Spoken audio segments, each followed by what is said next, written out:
fourth principle and value is we openly challenge ourselves and this toxic system, leaving our comfort zone to take action for change. Now, we live in a society that is deeply unjust and is killing life on this planet, and therefore we have a duty to disobey this system. For some of us, that means taking above ground, open civil disobedience that risks arrests and charges.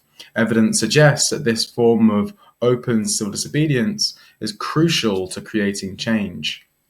Now, it isn't necessary or required for everyone within Extinction Rebellion to take this kind of action, as there are some really good reasons for people not to, based on their own circumstances, and we encourage everyone to look at their circumstances, their fears, their motivations, before taking open civil disobedience actions. Importantly, though, in Extinction Rebellion, we have a culture where we are willing to support those who do take this kind of action. And there are many support roles as part of Extinction Rebellion that can enable that to happen and enable us to reach that 3.5% of the population mobilized. Now, because we're taking open civil disobedience actions, doesn't mean we don't also use some security culture to plan our actions beforehand, if it means that they can make sure the actions can go ahead. And we often make statements, public statements, or put our faces to account if we are taking actions in this way, to make sure we're properly accountable for the actions that we do take.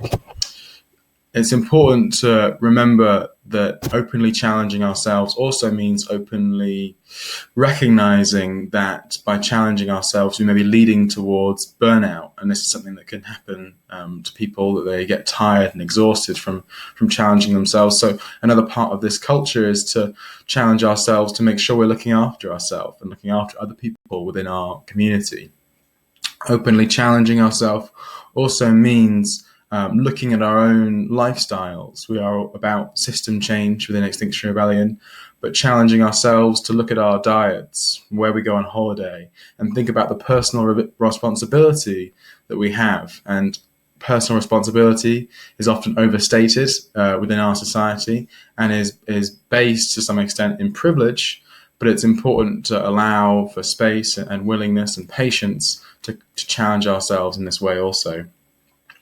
A key part about openly challenging ourselves is also to get out of our bubble that we live in within society. We need to speak to people outside of our bubble about the climate crisis and what's happening. In practical terms, this means going out and doing talks in communities that you're unfamiliar with, or reaching out and doing flyering in those communities and speaking to people you wouldn't normally speak to.